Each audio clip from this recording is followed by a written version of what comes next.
ದೈವಗಳು ಯಾವಾಗಲೂ ಒಂದು ಸ್ವಲ್ಪ ಅದಕ್ಕೆ ತೊಂದರೆ ಆದರೆ ಅದು ಬಿಡೋದೇ ಇಲ್ಲ, ನಾಟಕ ಮಾಡಲಿಕ್ಕೆ ಬಿಡೋದಿಲ್ಲ. ಬಿಡಿ ಒಂದು ಪ್ರಯೋಗ ಆಗಲಿಕ್ಕೆ ಬಿಡಲಿಕ್ಕಿಲ್ಲ. ಅಂದರೆ ಅಂಥ ದೈವ ನಮ್ಮದು, ಪವರ್ಫುಲ್ ದೈವ ಗುಳಿಗ. ನಮಗೆ ನಮ್ಮ ಕೆಲಸದಲ್ಲಿ ಏನಾದರೂ ಹೆಚ್ಚು ಕಡಿಮೆ ಆಗಿ ತಪ್ಪುಗಳಾಗಿ ಗುಳಿಗಂದ ಏನಾದರೂ ಪ್ರಾಬ್ಲಮ್ ಬರ್ಬೋದು ಅಂತ ಎಣಿಸಿದ್ದೇವೆ ನಾವು. ನಮಗೆ ಯಾವುದೇ ರೀತಿಯ ಗುಳಿಗಂದ ಪ್ರಾಬ್ಲಮ್ ಬರಲೇ ಇಲ್ಲ, ಆಶೀರ್ವಾದವೇ ಸಿಕ್ಕಿದೆ ನಮಗೆ.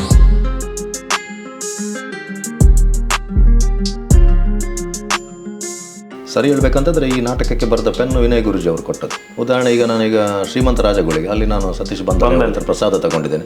ಮತ್ತು ಈಗ 3 ವರ್ಷ ಆಗಿದ್ರು ಇವತ್ತಿಗೂ ಅದರ ಕರೆಕ್ಷನ್ಸ್ಗಳನ್ನು ನಾವು ಮಾಡ್ತಾ ಇರ್ತೀವಿ. ಇವತ್ತು ತಿದ್ದುಪಡಿ ಆಗ್ತಾ ಇರ್ತದೆ. ಈಗಲೂ ಸ್ಟುಡಿಯೋದಲ್ಲಿ ಅದನ್ನು ತೆಗಿಲಿಲ್ಲ ನಾವು. ಅಂದರೆ ಈಗ ಗುಳಿಗನಿಗೆ ಕಾಸ್ಟ್ಯೂಮ್ 12ನೇ ಸಲ ಏನೋ ಮಾಡೋದು. ಈಗ ಪೇಂಟಿಂಗ್ ನಡೀತಾ ಇರ್ತದೆ, ತಿಂಗಳು ಪೇಂಟಿಂಗ್ ಆಗ್ತಾ ಇರ್ತದೆ, ಆರ್ನಮೆಂಟ್ಸ್ ಚೇಂಜ್ ಆಗ್ತಾ ಇರ್ತದೆ, ಡ್ರೆಸ್ ಬೇರೆ ಬೇರೆ ಆಗ್ತಾ ಇರ್ತದೆ. ಒಂದು 3 ಪ್ರದರ್ಶನಕ್ಕೆ ಸ್ವರಾ ಶೆಟ್ಟಿಗೆ ಬರಲಿಕ್ಕಾಗಲಿಲ್ಲ, ಕಾಂತಾರ ಶೂಟಿಂಗಿಗೆ ಹೋಗಿದ್ರು, ಬೇರೆಯವರು ಮಾಡಿದರು. ಆ ದಿವಸ ನಾನೊಂದು ಟೆಸ್ಟ್ ಮಾಡಿದೆ. 3ನೇ ಸಲ ನೋಡುವ ಒಬ್ಬ ನನ್ನ ಗೆಳೆಯ ಇದ್ದ. ನಾನು ಆ ದಿವಸ ನಾಟಕಕ್ಕೆ ಹೋಗಿರಲಿಲ್ಲ. ಅವನಿಗೆ ಫೋನ್ ಮಾಡಿ ಮರು ದಿವಸ ಕೇಳಿದೆ, ನಾಟಕ ಹೇಗೆ ಆಗಿತ್ತು? ಸೂಪರ್ ಆಗಿದೆ, ಇವತ್ತಿದ್ದು ನಾಟಕ ಇವತ್ತು ಬೇರೆ ಆಗಿದೆ ಅಂತ ಹೇಳಿದ್ರು. ಆ ದಿವಸ ಸ್ವರಾ ಶೆಟ್ಟಿ ಇರಲಿಲ್ಲ. ಆ್ಯಕ್ಚುಲಿ ಆರಂಭದಲ್ಲಿ ನಮಗೆ ಭಯ ಇತ್ತು. ಏನಂತ ಹೇಳಿದ್ರೆ, ಈ ನಮಗೆ ಹೈಯೆಸ್ಟ್ ಈ ನಾಟಕ ಆದದ್ದು 300ರಲ್ಲಿ ಒಂದು 200 ಕಡಿಮೆ 200 ಪ್ರದರ್ಶನ ಆದದ್ದು ಗುಳಿಗನ ಕಟ್ಟೆಯ ಪಕ್ಕದಲ್ಲೇ ಆದದ್ದು. ದೈವದ ಕಟ್ಟೆ ಹತ್ರ ನಾಟಕ ಮಾಡುವಾಗ ಸ್ವಲ್ಪ ಭಯನೇ. ಸ್ವಲ್ಪ ಏನಾದರೂ ಹೆಚ್ಚು ಕಡಿಮೆ ಆದರೆ ನಮಗೆ ಪನಿಷ್ಮೆಂಟ್ ಸಿಗುತ್ತೆ ಹೇಳುವಂಥದ್ದು. ಬಟ್ ದೇವರ ದಯಿಂದ ಈ ನಾಟಕಕ್ಕೆ ಯಾವುದೇ ಸಾನ್ನಿಧ್ಯದಲ್ಲಿ ನಮಗೆ ಯಾವುದೇ ರೀತಿಯ ತೊಂದರೆಯನ್ನು ನಮ್ಮ ದೈವ ಕೊಡಲಿಲ್ಲ ನಮಗೆ. ನನಗೆ ಕೆಲವರು ಹೇಳ್ತಾರೆ, ಶಿವದೂತ ಗುಳಿಗೆ ಆದ ನಂತರ ಅವರು ಕಾಂತಾರಕ್ಕೆ ಮತ್ತು ಶಿವದೂತ ಗುಳಿಗೆಗೆ ಯಾವುದೇ ರೀತಿಯಾದ ಕನೆಕ್ಷನ್ ಇಲ್ಲ. ಅವರು ಮಾಡಿದ್ದಾರೆ, ಅವರು ನಾಟಕನೇ ನೋಡಿಲ್ಲ. ನನ್ನ ಹತ್ರ ಕತೆ ಹೇಳಿದ್ದಾರೆ ಚಂದ ಮಾಡಿ. ಅದು ಯಾರು ಹೇಳೋದಿಲ್ಲ, ಅವರ ದೊಡ್ಡ ಮನಸ್ಸು ಅದು. ಹೇಳಿದ್ದಾರೆ, ಕೇಳಿದ್ದೇನೆ ನಾನು. ಈಗ ದೊಡ್ಡ ಮಟ್ಟದ ಸಕ್ಸಸ್ ಸಿಕ್ಕಿದೆ, ನಾವು ಅದಕ್ಕೆ ಖುಷಿ ಪಡಬೇಕಲ್ಲದೆ ಅದರಲ್ಲಿ ಪಾಲ್ ತಗೊಳ್ಳಿಕ್ಕೆ ಯಾರು ಹೋಗಬಾರ್ದು. ಸರ್ ನಮಸ್ತೆ. ನಮಸ್ತೆ. ಇವತ್ತು ನಾವು ಬಹಳ ಪ್ರೀತಿಯಿಂದ ಶಿವದೂತ ಗುಳಿಗೆ ಅನ್ನೋ ಒಂದು ನಾಟಕ ನಿಜವಾಗಿ ಹೇಗೆ ಸ್ಟಾರ್ಟ್ ಆಯಿತು, ಎಲ್ಲಿಂದ ಅದರ ಒಂದು ಆದಿ, ಅಂದರೆ ಯಾಕೆ ನಿಮಗೆ ಮಾಡಬೇಕು ಅಂತ ಅನ್ನಿಸ್ತು, ಯಾಕಾಗಿ ಶುರು ಮಾಡಿದ್ರಿ, ಅದಕ್ಕಾಗಿ ತಾವು ಎಷ್ಟು ಕಷ್ಟಪಟ್ಟಿದ್ದೀರಿ, ಎಷ್ಟು ಅದರ ಹಿಂದೆ ಹೋಗಿದ್ದೀರಿ, ಪ್ರತಿಯೊಂದನ್ನು ಈ ವಿಡಿಯೋದಲ್ಲಿ ಜನರಿಗೆ ತಿಳಿಸುವಂಥ ಪ್ರಯತ್ನ. ಹಾಗಾಗಿ ಈ ಒಂದು ವಿಡಿಯೋನ ನಾವು ಕನ್ನಡದಲ್ಲಿ ಮಾಡ್ತಾ ಇದ್ದೇವೆ. ಮೊದಲನೇದಾಗಿ ಸರ್, ಆಲೋಚನೆ ಬಂದಿದ್ದು ಶಿವದೂತೆಗಳಿಗೆ ಅನ್ನೋ ಒಂದು ನಾಟಕನ ಮಾಡಬೇಕು, ಅದನ್ನು ಬರೀಬೇಕು ಅಂತ ಯಾಕಾಗಿ ಬಂತು? ಇಲ್ಲ, ಇದು ಆಲೋಚನೆ ಆ್ಯಕ್ಚುಲಿ 2019ನಲ್ಲಿ ನಮಗೆ ಹುಟ್ಟಿಕೊಂಡದ್ದು. ಅದು ಒಂದು ಕಡೆ ನಾಟಕ ಇತ್ತು, ಒಂದು ಕೊಡವೂರು ಹೇಳುವಂಥ ಒಂದು ಜಾಗದಲ್ಲಿ ನಾಟಕ ಇತ್ತು. ಆ ನಾಟಕ ಆರಂಭ ಆಗಲಿಕ್ಕೆ ತುಂಬ ಹೊತ್ತು ಬೇಕಾಯಿತು. ಹೇಳಿದ ನಿಗದಿತ ಸಮಯಕ್ಕಿಂತ ಸ್ವಲ್ಪ ಲೇಟ್ ಆಯ್ತು ಅದು. ಆವಾಗ ನಾವೊಂದು 3-4 ಜನ ನಾವು ಕಲಾವಿದರು, ಸ್ವರಾಜ್ ಶೆಟ್ಟಿ ಕೂಡ ಇದ್ದರು. ಹಾಗೆ ನಿಂತು ಮಾತಾಡ್ತಾ ಇರುವಾಗ ಏನಾದರೂ ಬದಲಾವಣೆ ಮಾಡಬೇಕು ಹೇಳುವಾಗ, ಒಂದು ದೈವದ ಬಗ್ಗೆ ನಾಟಕ ಮಾಡಿದರೆ ಹೇಗೆ? ನಾವು ಆಗ ಮಣಿಕಂಠ ಮಹಿಮೆ, ದೇವಪುಂಜ ಇದೆಲ್ಲ ಮಾಡಿದ್ದೆವು ನಾವು, ಮುಖಾಂಬಿಕೆ ಇದೆಲ್ಲ. ಆವಾಗ ಮಾಡಿದರೆ ಗುಳಿಗ ಡ್ರಾಮದ ಬಗ್ಗೆ ಮಾಡುವ ಹೇಳುವಂಥ ಒಂದು ಮಾತು ಅಲ್ಲಿ ಬಂತು. ಅಗ್ರೆಸಿವ್ ದೈವ ಅದು ಸ್ವಲ್ಪ, ಮತ್ತು ಯುವ ಜನಾಂಗ ಕೂಡ ದೈವದ ಕೋಲಕ್ಕೆ ಜಾಸ್ತಿ ಆಕರ್ಷಣೆಗೆ ಒಳಗಾಗ್ತಾರೆ. ಅದನ್ನೇ ಮಾಡೋದು ಅಂತ ಹೇಳಿ ಹಾಗೆ ಮಾತುಕತೆ ಆಯಿತು. ಮಾತುಕತೆ ಆದ ನಂತರ ಏನಾಯ್ತು ಅಂತೇಳಿ, ಸ್ವರಾಜ್ ಸ್ವಲ್ಪ TV ಸೀರಿಯಲ್ ಕಡೆ ಓಡಿದರು, ಸಿನಿಮಾಕ್ಕೆ ಓಡಿದರು. ಹಾಗಾಗಿ ಆ ಪ್ರಾಜೆಕ್ಟ್ ಅಲ್ಲೇ ಸ್ಟ್ರಕ್ ಆಯಿತು. ನಂತರ ಅವ್ರದ್ದೆಲ್ಲ ಮುಗಿಸ್ಕೊಂಡು ಇಲ್ಲಿ ಬಂದು ಪುನಃ ಅದನ್ನು ಆರಂಭ ಮಾಡುವ ಅಂತ ಹೇಳಿದಾಗ ಅದನ್ನು ಕೈಗೆತ್ತಿಕೊಂಡೆವು ನಾವು. ಕೈಗೆತ್ತಿಕೊಂಡು ಸುಮಾರು 1 ವರ್ಷ ಕಾಲ ಅದರದ್ದು ಕೆಲಸ ನಡೆಯಿತು. ಸ್ಕ್ರಿಪ್ಟ್ ವರ್ಕ್, ಹಾಡುಗಳ ರೆಕಾರ್ಡಿಂಗ್, ಧ್ವನಿ ಮುದ್ರಣ, ಸಂಭಾಷಣೆದು, ಕಾಸ್ಟ್ಯೂಮ್ಸ್, ಸೆಟ್ಟಿಂಗ್, ಆರ್ನಮೆಂಟ್ಸ್ ತರೋದು, ಈ ಥರದ್ದೆಲ್ಲ ಒಂದು ವರ್ಷ ಕಾಲ ಕೆಲಸ ನಡೆಯಿತು. 2020ಯಲ್ಲಿ ನಾವು ಆರಂಭದಲ್ಲಿ ಈ ನಾಟಕವನ್ನು ವೇದಿಕೆಗೆ ಕೊಟ್ಟೆವು ನಾವು, ಜನವರಿ ತಿಂಗಳಲ್ಲಿ. ಅದು ಸ್ವಲ್ಪ ಪ್ರಯೋಗ ಆಗೋ ಕೊರೋನಾ ಬಂತು, ಮತ್ತೆ ಸ್ವಲ್ಪ ಪ್ರಯೋಗ ಆಗೋ ಇನ್ನೊಮ್ಮೆ ಕೊರೋನಾ ಬಂತು, ಮತ್ತೆ ಸ್ವಲ್ಪ ಪ್ರಯೋಗ ಆಗೋ ಇನ್ನೊಮ್ಮೆ ಕೊರೋನಾ ಬಂತು. ಆದರೂ ನಾವು 312ರ ಗಡಿ ಈಗ ದಾಟಿದೆವು. ಈಗ ಕೊರೋನಾ ಅಲ್ಲ ಇದ್ದರೆ ಒಂದು 600 ಶೋಸ್ ಇದು ಈಗಾಗಲೇ ಕಾಣ್ತಿತ್ತು. ಪರವಾಗಿಲ್ಲ, ಈಗ ಒಂದು 100-200 ಪ್ರಯೋಗ ನಮ್ಮ ಕೈಯಲ್ಲಿ ಮುಂಗಡ ಬುಕ್ಕಾದ ಶೋಸ್ಗಳಿವೆ. ಕನ್ನಡ ಬೇರೆ ಭಾಷೆ ಸೇರಿ 1000 ಗುರಿ ತಲುಪುವಂಥ ಯೋಜನೆ ನಮ್ಮದು. ಈಗ ನೀವು ಆಲೋಚನೆ ಮಾಡ್ತೀರಿ ಒಂದು ಈ ಥರದ ನಾಟಕ ಮಾಡಬೇಕು ಅಂತ ಆವಾಗಲೇ ಹೇಳಿದ್ರಿ. ಬಟ್ ಅದಕ್ಕಾಗಿ ತಮ್ಮ ಪ್ರಯತ್ನ ಹೇಗಿತ್ತು ಅಂತ ಹೇಳಿ, ಪಾರ್ದನ ಆಗಿರ್ಬೋದು, ಅದರ ಇತಿಹಾಸ ತಿಳಿಯೋದಾಗಿರ್ಬೋದು, ಎಷ್ಟು ಡೀಪಾಗಿ ಹೋಗಿದ್ದೀರಿ ಸರ್? ಏನಿಲ್ಲ, ನಮ್ಮ ತಂಡದವರೇ ಸ್ವರಾಜ್, ವಿನೋದ್ ರಾಜ್ ಇವರೆಲ್ಲ ಅಂತ ಹೇಳಿದರೆ ಅದಕ್ಕೆ ಬೇಕಾಗುವಂಥ ಪುಸ್ತಕಗಳನ್ನು ಶೇಖರಿಸಿದ್ರಲ್ಲ. ಅದು ವಿವೇಕರೈಗಳು ಬರೆದಿರ್ಬೋದು, ಸಂಕಮಾರ್ ಬರೆದಿದ್ದಿರ್ಬೋದು, ಅಥವಾ ಬಾಬು ಬಲ್ಲಾಜೆ ಅಂತ ಪಾರ್ದನ ಕಲಾವಿದರು, ಮತ್ತು ಬಾಬು ಬನ್ನಂಜೆ ಅವರು ಬರೆದಂಥದ್ದು, ಬೇರೆ ಬೇರೆ ಸಾಹಿತಿಗಳ ಗುಳಿಗನ ಬಗ್ಗೆ ಬರೆದಂಥ ಲೇಖನಗಳನ್ನು ನಾವು ಓದಿಕೊಂಡು ಇದನ್ನು ತಯಾರಿಸಿದೆವು ನಾವು. ಎಲ್ಲರ ಅಭಿಪ್ರಾಯ ಯಾವುದು ಒಂದೇ ಇದೆ, ಅದನ್ನು ನಾವು ಈ ಕಥೆಗೆ ಆಯ್ಕೆ ಮಾಡಿಕೊಂಡು ಕಥಾ ರಚನೆ ಮಾಡಿದೆವು. ಪರಮಾನಂದ ಸಾಲಿಯನ್ನು ಅದಕ್ಕೆ ಸಂಭಾಷಣೆಯನ್ನು ಬರೆದರು, ಮತ್ತು ಅದರ ರಿಹರ್ಸಲ್ ಆರಂಭ ಆಯಿತು. ಈಗ ಸಿನಿಮಾ ಅಥವಾ ನಾಟಕದಲ್ಲಿ ಒಂದು ದೈವದ ವಿಚಾರವನ್ನ ಎತ್ತಿದಾಗ ಅಷ್ಟು ಸುಲಭವಾಗಿ ಅಲ್ಲೇನು ಮಾಡ್ಲಿಕ್ಕೆ ಆಗುದಿಲ್ಲ, ಅದು ಎಲ್ಲರಿಗೂ ಗೊತ್ತಿರುವಂತ ವಿಷಯ.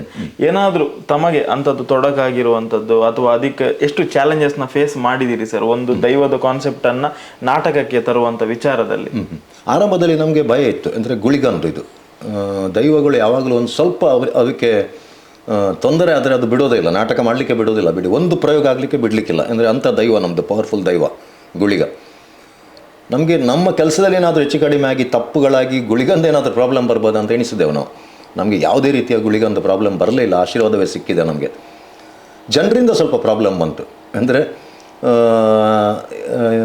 ನಾಟಕವನ್ನು ನೋಡದೆ ಇದನ್ನು ವಿರೋಧ ಮಾಡುವವರು, ಮತ್ತು ಒಂದು ರೀತಿಯ ಒಂದು ನಮ್ಮ ಈ ಡೆವಲಪ್ಮೆಂಟನ್ನು ನೋಡಿ ಸಹಿಸಲಿಕ್ಕೆ ಆಗದೇ ಇರುವಂಥ ವ್ಯಕ್ತಿಗಳು ರಂಗಭೂಮಿಯಲ್ಲೇ ಇದ್ದಾರೆ. ಅವರು ಬೇರೆ ಬೇರೆ ಅವರನ್ನು ಎಬ್ಬಿಸಿಕೊಂಡು ಇದಕ್ಕೆಲ್ಲ ತೊಂದರೆ ಮಾಡಲಿಕ್ಕೆ ನೋಡಿದರು. ಆದರೆ ಜನರು, ಲಕ್ಷಗಟ್ಟಲೆ ಜನರು ಇದನ್ನು ನೋಡಿ ಒಪ್ಪಿಕೊಂಡ ನಂತರ ಅವ್ರಿಗೇನು ಮಾಡಲಿಕ್ಕೆ ಆಗಲಿಲ್ಲ. ನಾಟಕ ನಿರಂತರವಾಗಿ ನಡೀತಾ ಇದೆ ಇವಾಗ. ಈಗ ಶಿವದೂತ ಗುಳಿಗೆ ನಾಟಕದಲ್ಲಿ ತುಂಬಾ ಹೈಲೈಟೆಡ್ ಪಾತ್ರ ಅಂತ ಹೇಳಿದ್ರೆ ಸ್ವರಾಜ್ ಶೆಟ್ಟಿ ಮಾಡಿರುವಂಥದ್ದು. ಯಾಕಾಗಿ ಸ್ವರಾಜ್ ಶೆಟ್ಟಿ ಆಯ್ಕೆ ಆಯಿತು ಈ ಒಂದು ಪಾತ್ರ ಅವರು ಮಾಡಿ? ಸ್ವರಾಜ್ ಅಂತ ಹೇಳಿದರೆ ಈ ದೈವದ ಕೋಲಗಳನ್ನು ಹೆಚ್ಚು ವೀಕ್ಷಿಸ್ತಾರೆ ಅವರು. ನಾನು ನಾಟಕಕ್ಕೆಲ್ಲ ಹೋದಾಗ ಈ ಕೋಲ ಆಗುವಲ್ಲಿ ನಮ್ಮ ನಾಟಕ ಇರ್ತದೆ. ನಾಟಕ ಆದಮೇಲೆ ಅವರು ನೀವು ಹೋಗಿ ನಾನು ಸ್ವಲ್ಪ ಕೋಲ ನೋಡ್ತೇನೆ ಅಂತೇಳಿ ನಿಂತ್ಕೊಳ್ಳೋರು ಯಾವಾಗಲೂ. ಮತ್ತು ದೈವದ ಚಲನವಲನ ಎಲ್ಲ ಅದನ್ನೆಲ್ಲ ಈ ಕುಣಿತ ಇದೆಯಲ್ಲ ಅದನ್ನೆಲ್ಲ ಅವರು ವೀಕ್ಷಿಸಿ ಅದನ್ನು ಕರಗತ ಮಾಡಿಕೊಂಡಿದ್ದಾರೆ. ಗೊತ್ತಿದೆ ಅವರಿಗೆಲ್ಲ, ಬಾಡಿ ಲ್ಯಾಂಗ್ವೇಜ್ ಎಲ್ಲ ಗೊತ್ತಿದೆ ಅವರಿಗೆ. ಆದ ಕಾರಣ ಅವರೇ ಅದಕ್ಕೆ ಸಮರ್ಥ ವ್ಯಕ್ತಿ ಅಂತೇಳಿ ಅವರನ್ನು ನಾವು ಆಯ್ಕೆ ಮಾಡಿಕೊಂಡು. ಈಗ ಈ ಒಂದು ನಾಟಕದ ಪ್ರಯೋಗದಲ್ಲಿ ವಿಶೇಷವಾಗಿ ಎಲ್ಲಿಯೂ ಕೂಡ ಬಾಯಿ ಮಾತಿನಲ್ಲಿ ಡೈಲಾಗ್ಗಳು ಇಲ್ಲ ಅನ್ನೋದನ್ನು ನಾವು ಕೇಳಿದ್ದೇವೆ. ಯಾಕಂತ ಹೇಳಿದ್ರೆ ನಾನು ಖುದ್ದಾಗಿ ಆ ಒಂದು ಐಡಿಯಾ ಹೇಗೆ ಬಂತು ಅಂದ್ರೆ, ನಾಟಕದಲ್ಲಿ ಇದೊಂದು ವಿಭಿನ್ನ ಅಂತ ಹೇಳ್ತಾರೆ, ರೆಕಾರ್ಡಿಂಗ್ ಅನ್ನ ಹಾಕಿ ಪ್ಲೇ ಮಾಡಿ ಅದಕ್ಕೆ ನಾವು ಲಿಪ್ಸಿಂಕ್ ಮಾಡೋದು. ಹೌದು, ಇದು ಆಕ್ಚುಲಿ ಇವಾಗ ಬಂದಂತ ಇದಲ್ಲ. ಇದು ಯೋಜನೆ ನಾವು ಸುಮಾರು 20 ವರ್ಷಗಳ ಹಿಂದೆ ರಂಗಭೂಮಿಗೆ ಮಣಿಕಂಠ ಮಹಿಮೆ ಅಂತ ಹೇಳುವಂಥ ಅಯ್ಯಪ್ಪ ಸ್ವಾಮಿಯ ನಾಟಕವನ್ನು ಕೊಟ್ಟೆವು. ಆವಾಗಲೇ ನಾವು ಧ್ವನಿ ಮುದ್ರಿತ ಸಂಭಾಷಣೆಯಲ್ಲಿ ಆ ನಾಟಕವನ್ನು ಮಾಡಿದೆವು.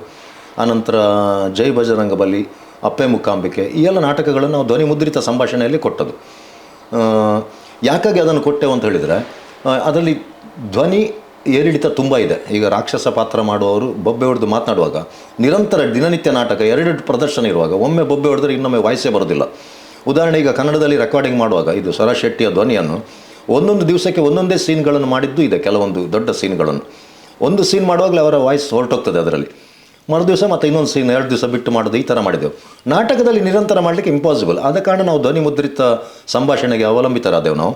ಮತ್ತು ಇನ್ನೊಂದು ಏನಂತ ಹೇಳಿದರೆ, ಕೆಲವು ಕಡೆ ಕಂಪ್ಲೇಂಟ್ಸ್ ಈ ಪೌರಾಣಿಕ ನಾಟಕದಲ್ಲಿ ಮಧ್ಯೆ ಮಧ್ಯೆ ಇಂಗ್ಲೀಷ್ ಬರೋದು, ಕನ್ನಡ ಬರೋದು, ಅಥವಾ ಬೇರೆ ಏನಾದರೂ ಶಬ್ದಗಳು ಕಲಾವಿದರ ಬಾಯಿಂದ ಉದುರೋದು, ಈ ಸಮಸ್ಯೆನೇ ಇರೋದಿಲ್ಲ ಇದರಲ್ಲಿ. ತುಂಬ ಬೆನಿಫಿಟ್ಸ್ ಇದೆ. ಒಂದು, ಸಂಭಾಷಣೆ ನಾವು ಬರೆದದ್ದು ಬಿಟ್ಟು ಬೇರೆ ಬರೋದಿಲ್ಲ, ಇಂಗ್ಲೀಷ್ ಮಿಶ್ರಿತ ಆಗೋದಿಲ್ಲ. ಇನ್ನೊಂದು, ಕಲಾವಿದರ ಧ್ವನಿಯ ಸಮಸ್ಯೆ ಇಲ್ಲ.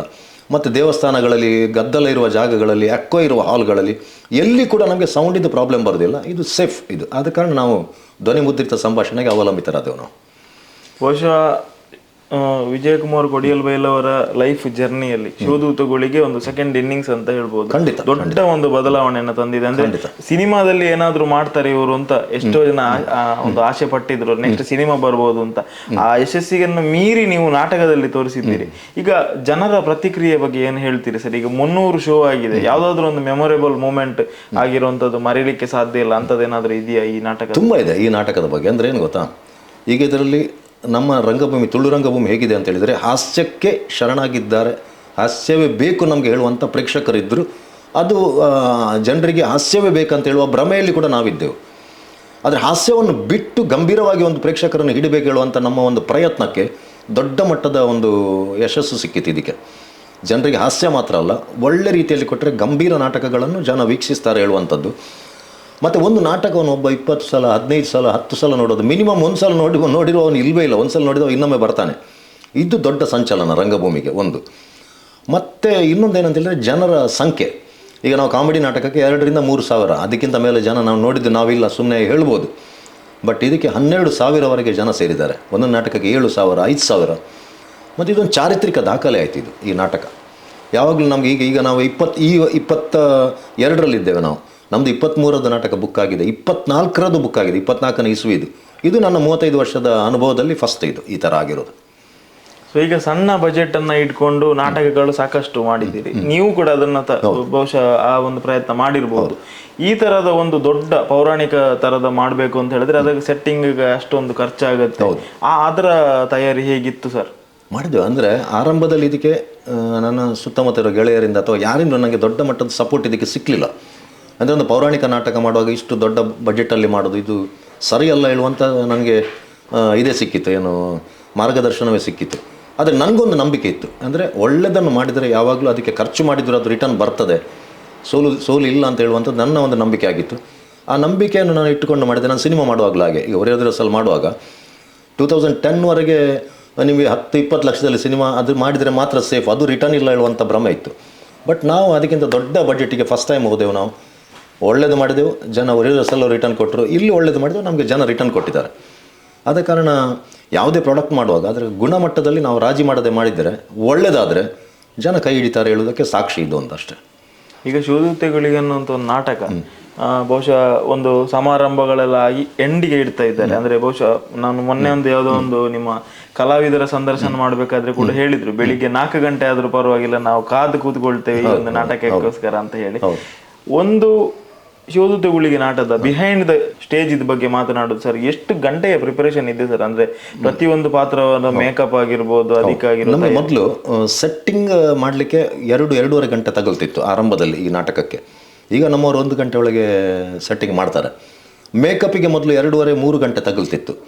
ಈಗ ಅದು 2 ಗಂಟೆಗೆ ಬಂತು. ಈಗ 1.5 ಗಂಟೆ 1 ಗಂಟೆ ಒಳಗೆ ಈಗ ಮೇಕಪ್ ಆಗುತ್ತೆ. ಅಂದರೆ ಈಗ ಕೆಲವು ಕಲಾವಿದರು ಅವರವರೇ ಮೇಕಪ್ ಮಾಡಿಕೊಳ್ಳುವಷ್ಟು ಅವರು ಇದಾಗಿದ್ದಾರೆ, ಸ್ಪೀಡ್ಗೆ ಬಂದಿದ್ದಾರೆ. ಕೆಲವು ಪಾತ್ರಕ್ಕೆ ಅವರವರೇ ಮೇಕಪ್ ಮಾಡಿಕೊಳ್ತಾರೆ. ಉದಾಹರಣೆ ಗುಳಿಗನ ಪಾತ್ರಕ್ಕೆ ಸ್ವರಾಜ್ ಶೆಟ್ಟಿ ಮೇಕಪ್ ಮಾಡ್ತಾರೆ, ಮೇಕಪ್ ಮ್ಯಾನ್ ಬೇಡ ಅವರಿಗೆ. ಇನ್ನು ಕೆಲವರು ವಿಷ್ಣು ಪಾತ್ರ, ಈಶ್ವರ ಪಾತ್ರ ಮಾಡೋರು ಅವರವರೇ ಮಾಡಿಕೊಳ್ತಾರೆ. ಈಗ ಅದಕ್ಕೆ ಸಿದ್ಧತೆಗೆ ಹೆಚ್ಚು ಸಮಯ ಬೇಕಾಗಿಲ್ಲ. ಈಗ ಬಹುಶಃ ಈಗ ಒಂದು ಪ್ರದರ್ಶನ ಆಗ್ತಾ ಇದೆ ಅಂತ ಹೇಳಿ, ಆದ್ರೆ ಹಿಂದಿನ ಪ್ರಾಕ್ಟೀಸ್ ಯಾವ ತರ ಇತ್ತು ಸರ್? ಅಂದ್ರೆ ಮೊದಲ ಪ್ರದರ್ಶನಕ್ಕಿಂತ ಹಿಂದೆ ನೀವೊಂದು ನಾಟಕವನ್ನ ಫೈನಲ್ ಮಾಡಬೇಕು ಅಂತ ಹೇಳಿದ್ರೆ ಎಷ್ಟು ಟೈಮ್ ತಗೊಂಡಿದ್ದೀರಿ? ಆರ್ಟಿಸ್ಟ್ ಯಾವ್ದು? ತುಂಬಾ ಕಷ್ಟದ ಕೆಲಸ. ಅಂದ್ರೆ ರೆಕಾರ್ಡಿಂಗ್ ಮಾಡಿದೆವು ನಾವು. ಫಸ್ಟಿಗೆ ರೆಕಾರ್ಡಿಂಗ್ ಮಾಡಿ ಒಂದು ರಫ್ ಮ್ಯೂಸಿಕ್ ಹಾಕಿದ್ದೆವು. ಆ ಡೈಲಾಗ್ಗಳನ್ನು ಸಿಂಕ್ ಮಾಡಲಿಕ್ಕೆ ಎಲ್ಲ ಕಲಾವಿದರಿಗೆ ಅವರವರಿಗೆ ನಾವು ಕೊಟ್ಟು ಬಿಟ್ಟೆವು. ಸಿಂಕ್ ಮಾಡಿ ರಿಹರ್ಸಲ್ ಆಯಿತು. ಆಮೇಲೆ ಸ್ಟ್ಯಾಂಡಿಂಗಲ್ಲಿ ಅದನ್ನು ಪ್ರಾಕ್ಟೀಸ್ ತಗೊಂಡೆವು.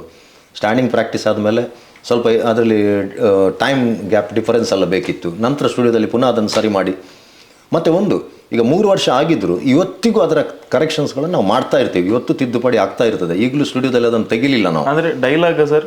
ಡೈಲಾಗ್ ಅಲ್ಲ, ಇದು ಅದರಲ್ಲಿ ಸಮಯದು ಇದು ಇರ್ಬೋದು, ಅಥವಾ ಏನಾದರೂ ಮ್ಯೂಸಿಕ್ ಇನ್ನೂ ಸ್ವಲ್ಪ ಬೇಕು ಅಂತ ಅನಿಸ್ತದೆ, ಒಂದು ಕಡೆ ಲ್ಯಾಗ್ ಇರ್ತದೆ, ಅದು ಸ್ವಲ್ಪ ಕಡಿಮೆ ಮಾಡುವಂಥದ್ದು ಇಂಥದ್ದೆಲ್ಲ ಈಗಲೂ ನಡೀತಾ ಇರ್ತದೆ. ನಾನು ತಿಂಗಳಿಗೊಮ್ಮೆ ಅದರ ಕೆಲಸ ಮಾಡ್ತಾ ಇರ್ತೇನೆ. ಈಗ ಅದಾಗಲಿ, ಸೆಟ್ಟಿಂಗ್ ಆಗಲಿ, ಕಾಸ್ಟ್ಯೂಮ್ಸ್ ಆಗಲಿ. ಈಗ ಗುಳಿಗನಿಗೆ ಕಾಸ್ಟ್ಯೂಮ್ 12ನೇ ಸಲ ಏನೋ ಮಾಡೋದು. ಈಗ ಪೇಂಟಿಂಗ್ ನಡೀತಾ ಇರ್ತದೆ, ತಿಂಗಳು ಪೇಂಟಿಂಗ್ ಆಗ್ತಾ ಇರ್ತದೆ, ಆರ್ನಮೆಂಟ್ಸ್ ಚೇಂಜ್ ಆಗ್ತಾ ಇರ್ತದೆ, ಡ್ರೆಸ್ ಬೇರೆ ಬೇರೆ ಆಗ್ತಾ ಇರ್ತದೆ. ಆದ ಕಾರಣ ಜನರಿಗೆ ಆಕರ್ಷಣೆ ಜಾಸ್ತಿ. ನಾವು ಮೊನ್ನೆ ನೋಡುವಾಗ ಅದಿರಲಿಲ್ಲ, ಇದು ಇತ್ತು, ಈಗ ಬೇರೆ ಆಯಿತು, ಕಲರ್ ಬೇರೆ ಆಯಿತು, ಕಾಸ್ಟ್ಯೂಮ್ ಬೇರೆ ಆಯಿತು. ಆ ಥರ ಒಂದು ಕ್ಯೂರಿಯಾಸಿಟಿ ಎಲ್ರಿಗಿದೆ. ಈಗ ಮೊದಲು ನೀವು ಬರ್ದ ಏನು ಕತೆ ಇದೆ ಅಂದ್ರೆ ಇಷ್ಟಕ್ಕೆ ಮಾಡಬೇಕು ಅಂತ, ಮತ್ತೆ ಈಗ 300+ ಆದ ಮೇಲೆ ಟೈಮ್ ನಲ್ಲಿ ಇಲ್ಲ, ಅದೇ ಟೈಮಲ್ಲಿ, ಅದೇ ಡ್ಯೂರೇಷನ್, ಅದರಲ್ಲಿ ಕಡಿಮೆನೇ ಆಗಲಿಲ್ಲ. ಎಷ್ಟು ಡ್ಯೂರೇಷನ್? 2 ಗಂಟೆ 10 ನಿಮಿಷ ಅಷ್ಟೇ ಇದೆ. ಅದು ಏನು ಹೆಚ್ಚು ಕಡಿಮೆ ಆಗಲಿಲ್ಲ. ಕೆಲವು ಕಡೆ ಹೇಳ್ತಾರೆ ಅವರು ಸೀನ್ ಕಟ್ ಮಾಡಿದ್ರು. ಈ ನಾಟಕದಲ್ಲಿ ಯಾವುದೇ ಸೀನನ್ನು ಕಟ್ ಮಾಡಲಿಕ್ಕೆ ಆಗೋದೇ ಇಲ್ಲ. ರೆಕಾರ್ಡೆಡ್ ಡ್ರಾಮಾ ಒಂದು ಕಟ್ ಮಾಡಿದರೆ ಇನ್ನೊಂದಕ್ಕೆ ಕನೆಕ್ಷನ್ ಇರೋದಿಲ್ಲ. ಈಗ ಹೇಳಿದ್ರಿ ತಾವು ಏನಂತ ಹೇಳಿದ್ರೆ 23-24 ತನಕ ಬುಕ್ಕಿಂಗ್ ಕಂಟಿನ್ಯೂಸ್ ಆಗಿ ಬರ್ತಾ ಇದೆ ಅಂತ ಹೇಳಿ.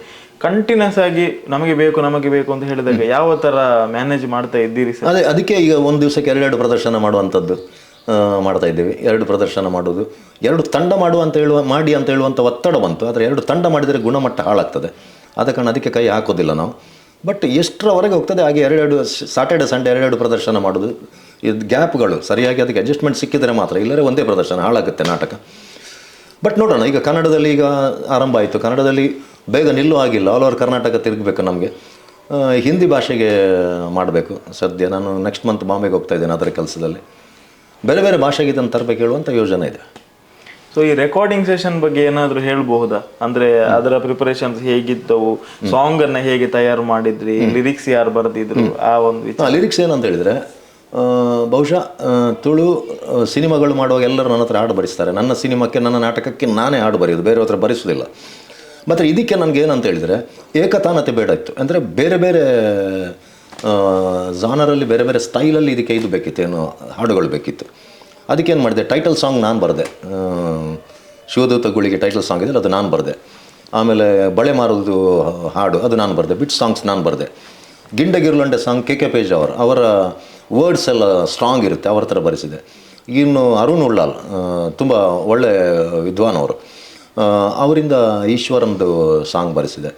ಇನ್ನೊಂದು ಆದ್ಯಪಾಡಿ ಅಂತ ಇದ್ದಾರೆ ಒಬ್ಬರು, ಅವರು ಒಂದು ಸಾಂಗ್ ಬರೆದ್ರು ಬಬ್ಬುದು. ಈಗ ಬೇರೆ ಬೇರೆ ಲೇಖಕರು, ನಾನು ಎಲ್ಲರೂ ಸೇರಿ ಹಾಡುಗಳನ್ನು ಡಿವೈಡ್ ಮಾಡಿಕೊಂಡು ಬರೆದೆವು.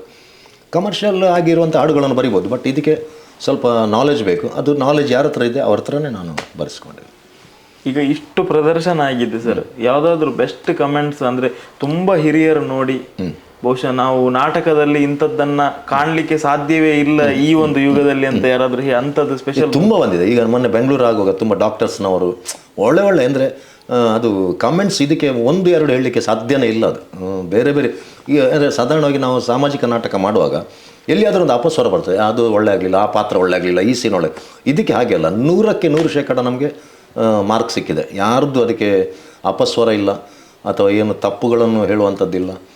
ಟೋಟಲ್ ಇದು ಎಲ್ಲರೂ ಒಪ್ಪಿಕೊಂಡಂಥ ನಾಟಕ ಸರ್. ಈಗ ಕಲಾವಿದರದ್ದು ನೀವು ಯಾವ ತರ ತಯಾರಿ ಮಾಡಿದ್ದೀರಿ? ಅಂದ್ರೆ ಕೆಲವೊಂದು ಬಾರಿ ಕೆಲವೊಂದು ಕಲಾವಿದರು ಆ ಪಾತ್ರವನ್ನ ಯಾವುದೋ ಒಂದು ಕಾರಣಕ್ಕಾಗಿ ಮಾಡ್ಲಿಕ್ಕೆ ಆಗುದಿಲ್ಲ ಅಂತ ಹೇಳಿದ್ರೆ ಬ್ಯಾಕಪ್ ಅಂತ ಇಟ್ಟುಕೊಂಡಿದ್ದೇವೆ ಎಲ್ಲ ಪಾತ್ರಕ್ಕೆ ಇಟ್ಟುಕೊಂಡಿದ್ದೇವೆ. ಬಹುಶಃ ಯಾರಿಗೂ ಗೊತ್ತಾಗಲಿಲ್ಲ, ಒಂದು 3 ಪ್ರದರ್ಶನಕ್ಕೆ ಸ್ವರ ಶೆಟ್ಟಿ ಇರಲಿಲ್ಲ. ಅದು ರಂಗಭೂಮಿಯಲ್ಲಿ ಯಾರಿಗೂ ಗೊತ್ತಾಗಲಿಲ್ಲ. ಅದು ಒಂದು 3 ಪ್ರದರ್ಶನಕ್ಕೆ ಸ್ವರ ಶೆಟ್ಟಿಗೆ ಬರಲಿಕ್ಕಾಗಲಿಲ್ಲ. ಕಾಂತಾರ ಶೂಟಿಂಗಿಗೆ ಹೋಗಿದ್ದರು, ಬೇರೆಯವರು ಮಾಡಿದರು. ಆ ದಿವಸ ನಾನೊಂದು ಟೆಸ್ಟ್ ಮಾಡಿದೆ. 3ನೇ ಸಲ ನೋಡುವ ಒಬ್ಬ ನನ್ನ ಗೆಳೆಯ ಇದ್ದ. ನಾನು ಆ ದಿವಸ ನಾಟಕಕ್ಕೆ ಹೋಗಿರಲಿಲ್ಲ. ಅವನಿಗೆ ಫೋನ್ ಮಾಡಿ ಮರು ದಿವಸ ಕೇಳಿದೆ, ನಾಟಕ ಹೇಗೆ ಆಗಿತ್ತು? ಸೂಪರ್ ಆಗಿದೆ, ಇವತ್ತಿದ್ದು ನಾಟಕ ಇವತ್ತು ಬೇರೆ ಆಗಿದೆ ಅಂತ ಹೇಳಿದರು. ಆ ದಿವಸ ಸ್ವರ ಶೆಟ್ಟಿ ಇರಲಿಲ್ಲ ಆ್ಯಕ್ಚುಲಿ. ಆ ಥರ ಆಗಿದೆ ಪ್ರಯೋಗ. ಸರ್, ಮುಂಬೈನ ಏನಾದರೂ ನೆನಪು ಹೇಳ್ಬೋದಾ ಈ ಒಂದು ನಾಟಕದ ಬಗ್ಗೆ? ಮುಂಬೈ ನಾವು 17 ಪ್ರದರ್ಶನ ಮಾಡಿದೆವು. ಮುಂಬೈ ಒಂದು ಪ್ರದರ್ಶನ, ಗುಜರಾತ್, ಒಟ್ಟಿಗೆ 17 ಪ್ರದರ್ಶನ ಮಾಡಿದೆವು. ಮುಂಬೈ, ಪೂನಾ, ಗುಜರಾತ್. ಈ ಸಲ ಡಿಸೆಂಬರ್ಗೆ ಪುನಃ ಒಂದು 15 ಶೋ ಬುಕ್ ಮಾಡಿದ್ರು ಅವರು. ಬಟ್ ಡಿಸೆಂಬರಲ್ಲಿ ಇಲ್ಲೇ ನಾವು ಬ್ಯುಸಿ ಇರೋದ್ರಿಂದ ಮುಂಬೈಯನ್ನು ನಾವು ಸ್ವಲ್ಪ ಮುಂದಕ್ಕೆ ಹಾಕಿ 2023 ನಮ್ಮದು ಮಾರ್ಚ್ 19 ತಾರೀಕಿಗೆ ದುಬೈಯಲ್ಲಿ 2 ಪ್ರದರ್ಶನ ಇದೆ. ಅದು ಆದ ನಂತರ ಏಪ್ರಿಲ್ ನಂತರ ದುಬೈಗೆ ಹೋಗುವಂಥ ಪ್ಲ್ಯಾನ್ ಮಾಡಿದ್ದೇವೆ ನೆಕ್ಸ್ಟ್ ಇಯರ್. ದುಬೈ ಮತ್ತು ಬೇರೆ ಬೇರೆ ದೇಶಗಳಲ್ಲಿ ಮಾಡುವಂಥ ಯೋಜನೆ ಇದೆ. ಅದರ ಒಳಗೆ ಈಗ ಕರ್ನಾಟಕಾದ್ಯಂತ ಯಾವುದೀಗ ಹುಬ್ಳಿ, ಬೆಳಗಾವಿ, ಶಿವಮೊಗ್ಗ, ಬೆಂಗಳೂರು, ಇನ್ನು ಮೈಸೂರು ಹೋಗಬೇಕು, ಚಿತ್ರದುರ್ಗ ಹೋಗಬೇಕು. ಹೀಗೆ ಎಷ್ಟು ಸಾಧ್ಯತೆ ಆಗ್ತದೆ ನಮಗೆ ಅಂದರೆ ತುಳು ನಾಟಕ ಒಂದು ಬೇರೆ ಬೇರೆ ಪ್ರದೇಶಗಳಿಗೆ ಪ್ರವೇಶ ಆಗುವಂಥ ಪ್ರಯತ್ನವನ್ನು ನಾವು ಮಾಡ್ತಾಯಿದ್ದೇವೆ. ಸರ್, ಅಂತಾರಾಷ್ಟ್ರೀಯ ಮಟ್ಟದಲ್ಲಿ ಪ್ರದರ್ಶನ ಆಗಿದೆ ಅಥವಾ ಇನ್ನು ಮಾಡಲಿಕ್ಕೆ ಇದ್ದೀರಾ? ರೆಡಿ ಆಗಿದೆ, ಎಲ್ಲ ಪೇಪರ್ ವರ್ಕ್ ಎಲ್ಲ ಆಗ್ತಾ ಇದೆ. ಅದೇ ಡೇಟ್ ಫಿಕ್ಸ್ ಆಗಿದೆ. ಮಾರ್ಚ್ 19ಗೆ ದುಬೈ ಅಲ್ ನಜರ್ ಹಾಲಲ್ಲಿ 2 ಪ್ರದರ್ಶನ ಇದು ನಾಟಕ ಆಗಲಿಕ್ಕಿದೆ. ಬಟ್ ಒಂದು ತಯಾರಿ ಬಗ್ಗೆ ಹೇಳೋದಾದ್ರೆ ಸರ್, ಈಗ ಇಷ್ಟು ದೊಡ್ಡ ಸ್ಟೇಜ್, ಅದಕ್ಕೋಸ್ಕರ ಸೆಟಪ್, ಅಲ್ಲಿ ಫೈರ್ ವರ್ಕ್ಸ್ ಇರುತ್ತೆ, ಎಲ್ಲ ಇರುತ್ತೆ, ಅದನ್ನು ಸಾಗಿಸೋದು ಅಷ್ಟೊಂದು ಸುಲಭ ಇಲ್ಲ. ನಾವು ಇದಕ್ಕೆ ವಿದೇಶದ ಪ್ರಯೋಗಕ್ಕೆ ಏನು ಮಾಡಿದೆ ಹೇಳಿದ್ರೆ, ಒಂದು 10 ಡೇಸ್ ಬಿಫೋರ್ ನಾವೊಂದು 3 ಜನ ಮೊದಲೇ ಹೋಗ್ತೀವಿ ನಾಟಕ ಪ್ರಯೋಗಕ್ಕಿಂತ ಮೊದಲು. ಅದಕ್ಕೆ ಬೇಕಾದಂಥ ಮೆಟೀರಿಯಲ್ಸ್ ಎಲ್ಲ ಲಿಸ್ಟ್ ಅವರಿಗೆ ಕೊಟ್ಟಿದ್ದೇವೆ, ಅವ್ರು ತಯಾರು ಮಾಡ್ತಾರೆ. ನಾವು ಮತ್ತು ಆರ್ಟ್ ಡೈರೆಕ್ಟರ್ ನಾವೆಲ್ಲ ಜೊತೆಯಲ್ಲಿ ಹೋಗಿ ಅಲ್ಲಿ ಅದನ್ನು ಸಿದ್ಧತೆ ಮಾಡಿಕೊಂಡು ಕಾಸ್ಟ್ಯೂಮ್ಸ್ ಎಲ್ಲ ಅವರವರು ಇಟ್ಕೊಳ್ತಾರೆ. ಕೆಲವು ಅಲ್ಲಿ ಹೋಗಿ ಕಷ್ಟ ಬರುವಂಥ ಮಾಡುವಂಥದ್ದು ಮಾಡಲಿಕ್ಕೆ ಮೆಟೀರಿಯಲ್ ಸಿಗದೇ ಇರುವಂಥ ಐಟಮ್ಗಳನ್ನು ಕಾರಗದಲ್ಲಿ ಹಾಕಿ ಕೊಂಡೋಗುವಂಥ ಯೋಜನೆ ಇದೆ. ಕೆಲವು ಅಂತೂ ಮಾಡ್ತೀವಿ ಅಲ್ಲಿ.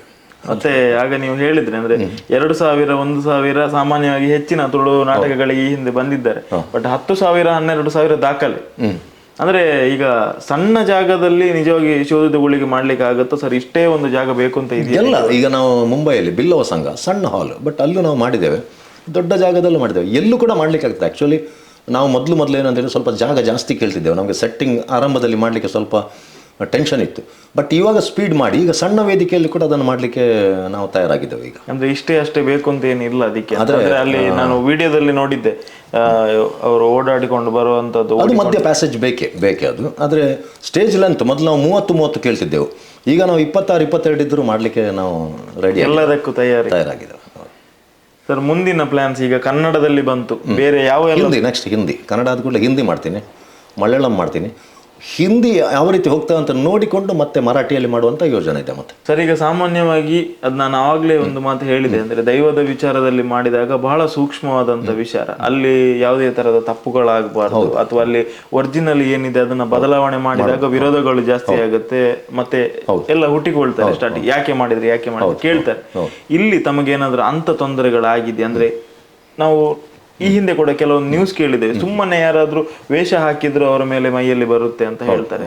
ಇದರಲ್ಲಿ ಇಲ್ಲ, ನಮಗೆ ಯಾವ್ದು ದೇವರದಿಂದ ಅದು ಯಾವುದು ಆಗಿಲ್ಲ.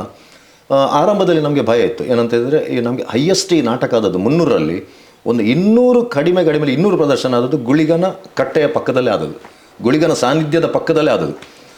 ಆರಂಭದಲ್ಲಿ ನಮಗೆ ಹೆದರಿಕೆ ಇತ್ತು, ಇಲ್ಲಿ ಗುಳಿಗನ ಕಟ್ಟೆ ಇದೆ, ನಾವು ಪಕ್ಕದಲ್ಲೇ ನಾಟಕ ಮಾಡಬೇಕು. ಇಲ್ಲಿ ಕೊರಗಜ್ಜನ ಕಟ್ಟೆ ಇದೆ, ಪಕ್ಕದಲ್ಲಿ ನಾಟಕ ಮಾಡಬೇಕು. ಕೋಡದಪ್ಪು ಕಟ್ಟೆ ಇದೆ, ಪಕ್ಕದಲ್ಲೇ ಮಾಡಬೇಕು. ಕಲ್ಲುಟ್ಟಿದ್ದು ಬೇರೆ ಬೇರೆ ದೈವಗಳದ್ದು ಕಟ್ಟೆಗಳು ಸಿಕ್ಕಿದೆ, ಅದರ ಪಕ್ಕದಲ್ಲೇ ನಮಗೆ ನಾಟಕ ಮಾಡಬೇಕು. ದೈವದ ಕಟ್ಟೆ ಹತ್ರ ನಾಟಕ ಮಾಡುವಾಗ ಸ್ವಲ್ಪ ಭಯನೇ. ಸ್ವಲ್ಪ ಏನಾದರೂ ಹೆಚ್ಚು ಕಡಿಮೆ ಆದರೆ ನಮಗೆ ಪನಿಷ್ಮೆಂಟ್ ಸಿಗುತ್ತೆ ಹೇಳುವಂಥದ್ದು. ಬಟ್ ದೇವರ ದಯಿಂದ ಈ ನಾಟಕಕ್ಕೆ ಯಾವುದೇ ಸಾನ್ನಿಧ್ಯದಲ್ಲಿ ನಮಗೆ ಯಾವುದೇ ರೀತಿಯ ತೊಂದರೆಯನ್ನು ನಮ್ಮ ದೈವ ಕೊಡಲಿಲ್ಲ ನಮಗೆ. ನಮ್ಮಿಂದ ಎಲ್ಲಿ ಕಟ್ಟೆ ಇದೆ ಅಲ್ಲಿ ನಾಟಕ ಇನ್ನೂ ಒಳ್ಳೆಯದೇ ಆಗಿರೋದು. ಮತ್ತೆ ನಮಗೆ ಭಯ ಏನಾಯ್ತು ಅಂತ ಹೇಳಿದರೆ, ಎಲ್ಲಿ ಕಟ್ಟೆ ಇಲ್ಲ ಅಲ್ಲಿ ಸ್ವಲ್ಪ ಹೆದರಿಕೆ ಆಗಲಿಕ್ಕೆ ಸ್ಟಾರ್ಟ್ ಆಯಿತು. ಇಲ್ಲಿ ಕಟ್ಟೆ ಇಲ್ಲ, ನಾಟಕ ಹೇಗೆ ಆಗ್ತದೆ ಏನೋ ಅಂತೇಳಿ. ಆರಂಭದಲ್ಲಿ ನಮಗೆ ಕೆಲವೊಂದು ಪ್ರದೇಶ ಇದೆ, ಕೆಲವರು ಹೇಳ್ತಿದ್ರು ಇಲ್ಲಿದು ಸ್ಟ್ರಾಂಗ್ ದೈವ, ಇಲ್ಲಿ ಹೆಚ್ಚು ಕಡಿಮೆ ಆದರೆ ಪ್ರಾಬ್ಲಮ್ ಆಗುತ್ತೆ. ಬಟ್ ದೇವರ ದಯಿಂದ ನಾವು ಹೋಗಿ ಅಡ್ಡ ಬಿದ್ದು ಕೈ ಮುಗ್ದು ನಾವು ನಾಟಕ ಆರಂಭ ಮಾಡ್ತೀವಿ. ಎಲ್ಲಿ ಕೂಡ ನಮಗೆ ಯಾವುದೇ ರೀತಿಯ ಸಮಸ್ಯೆ ನಮಗೆ ಬರಲಿಲ್ಲ ಈ ನಾಟಕಕ್ಕೆ. ಸರ್, ಈಗ ಈ ಒಂದು ನಾಟಕ ಬರೆಯೋದಕ್ಕಿಂತ ಹಿಂದೆ ನೀವು ಎಲ್ಲಿಯಾದರೂ ದೈವದ ದರ್ಶನ ಆಗೋ ಟೈಮಲ್ಲಿ ಬಂದು ನಾನು ಈ ಥರ ಮಾಡ್ತಾ ಇದ್ದೇನೆ ಅಂತ ಕೇಳಿ ಶುರು ಮಾಡಿದ್ರ ಸರ್? ಇಲ್ಲ, ನಾಟಕ ಎಲ್ಲ ರೆಡಿಯಾಗಿ ಆದಮೇಲೆ ನಾನು ಕೆಲವೊಂದು ನಮ್ಮದೇ ಒಂದು ಜಾಗಗಳಿವೆ, ಅಲ್ಲಿ ನಾವು ಕೇಳಿದೆವು. ಉದಾಹರಣೆ, ಈಗ ನಾನೀಗ ಶ್ರೀಮಂತ ರಾಜಗಳಿಗೆ ಅಲ್ಲಿ ನಾನು ಸತೀಶ್ ಬಂದ ಪ್ರಸಾದ ತಗೊಂಡಿದ್ದೇನೆ, ಒಳ್ಳೇದಾಗ್ತದೆ ಅಂತ ಹೇಳಿ ಕೊಟ್ಟಿದ್ದಾರೆ. ಈಗ ಪೊಳಲೆಯಲ್ಲಿ ಮಾಡುವಾಗ ಒಂದು ಸ್ವಲ್ಪ ಟೆನ್ಷನ್ ಇತ್ತು, ಆವಾಗ ಅಲ್ಲಿ ಹೋಗಿ ವಿಚಾರ ಇಲ್ಲಿ ಮಾಡ್ಬೋದು, ಅಲ್ಲಿ ತಾಯಿಗೆ ಬೇಕು ಅಂತೇಳಿ ಆ ಥರ ನನಗೆ ಬೇಕಾದಲ್ಲಿ ನಂದು ನಿತ್ಯಾನಂದ ಭಗವಾನ್ ಅಲ್ಲಿ ಹೋಗಿ ಪ್ರಾರ್ಥನೆ ಮಾಡಿದ್ದೇನೆ. ಎಲ್ಲಿಯೆಲ್ಲ ನನಗೆ ಒಳ್ಳೆ ಜಾಗಗಳು, ಇವರು ನಮ್ಮ ಗುರುಜಿ ವಿನಯ್ ಗುರುಜಿ ಅವರು ಅದಕ್ಕೆ ಇದು ಮಾಡಿದ್ದಾರೆ. ಸರಿ ಹೇಳ್ಬೇಕಂತಂದರೆ ಈ ನಾಟಕಕ್ಕೆ ಬರೆದ ಪೆನ್ನು ವಿನಯ್ ಗುರುಜಿ ಅವರು ಕೊಟ್ಟದ್ದು, ಗೌರಿಗದ್ದೆ. ಅವ್ರು ಕೊಟ್ಟ ಪೆನ್ನು. ನಾನು 3 ವರ್ಷ ನಾಟಕನೇ ಬರೀಲಿಲ್ಲ, ನೀನು ಬರಿ ಅಂತೇಳಿ ಅವರು ಕೊಟ್ಟಂಥ ಒಂದು ಪೆನ್ನು, ಆ ಪೆನ್ನಿಂದ ಈ ನಾಟಕ ಬರೀಲಿಕ್ಕೆ ಆರಂಭ ಮಾಡಿದ್ದು. ಏನಾದರೂ ನೆನಪಿದೆಯಾ ಸರ್? ಅಂದರೆ ಮೊದಲ ಅಕ್ಷರ ಬರೆಯೋದಕ್ಕಿಂತ ಹಿಂದೆ ಏನಾಗಿತ್ತು ಈ ಒಂದು ನಾಟಕದ ಬಗ್ಗೆ ಒಂಚೂರು ನೆನಪಿಸಿಕೊಳ್ಬೋದಾ? ಹಿಂದೆ ಏನಿಲ್ಲ, ಅಂದರೆ ಮಾಡಬೇಕಾ ಬೇಡವಾ ಮತ್ತು ಗುಳಿಗಂದು ಬೇಡ ಈ ಥರ ಎಲ್ಲ ಬೇರೆ ಬೇರೆ ನಮ್ಮ ಚರ್ಚೆ ಒಳಗೊಳಗೆ ಆಗ್ತಾಯಿತ್ತು. ಹಾಗೆ ನಾನು ನಿತ್ಯಾನಂದ ಭಗವಾನ್ ಇದೆ ನಾಟಕ ಮಾಡೋ ಕೂಡ ಆಗಿತ್ತು. ಅಂದರೆ ನಿತ್ಯಾನಂದ ಭಗವಾನ್ ಸಿನಿಮಾ ಇಷ್ಟವರೆಗೆ ಯಾರಿಗೂ ಮಾಡಲಿಕ್ಕೆ ಆಗಲಿಲ್ಲ. ನಾಟಕ ಮಾಡುವಾಗಲೂ ನಾನು ಮುಂಬೈಗೆ ಹೋಗಿ ಕರುಣಾಕರ್ ಬಾಬಾ ಅಂತೇಳಿ ಅವರ ಜೊತೆಯಲ್ಲಿ ಇದ್ದವರಿದ್ದರು, ಭಗವಾನ್ ಅವರು, ಅವ್ರ ಹತ್ರ ಕೇಳಿದಾಗ ಅವ್ರು ಮಾಡಲಿಕ್ಕೆ ಒಪ್ಪಿಗೆ ನೀಡಿದರು. ನಾನು ನಿತ್ಯಾನಂದ ಭಗವಾನ್ ಇದು ನಾಟಕವನ್ನು ಮಾಡಿದ್ದೇನೆ. ಬಟ್ ಗುಳಿಗಂದು ನಾಟಕ ಮಾಡುವಾಗ ನಮಗೆ ಇದು ಬಂತು, ಬೇಡ ಮಾಡೋದು, ಅದು ಸ್ವಲ್ಪ ಟೆನ್ಷನ್ ವರ್ಕ್ ಅಂತೇಳಿ. ಬಟ್ ನಮಗೆ ಯಾವುದೇ ರೀತಿಯ ಸಮಸ್ಯೆ ಆಗಲಿಲ್ಲ. ನಾವು ಅದನ್ನು ನಾಟಕ ಅಂತ ಮಾಡ್ತಾಯಿಲ್ಲ, ಒಂದು ದೇವರ ಪೂಜೆ ಅಂತೇಳಿ ಮಾಡ್ತಾಯಿದ್ದೇವೆ. ಶುದ್ಧ ಮನಸ್ಸಿಂದ ಎಲ್ಲರೂ ಒಳ್ಳೆ ರೀತಿಯಿಂದ ಭಾಗವಹಿಸ್ತಿದ್ದಾರೆ, ನಮಗೆ ಅನುಕೂಲ ಮಾಡಿಕೊಟ್ಟಿದ್ದಾರೆ.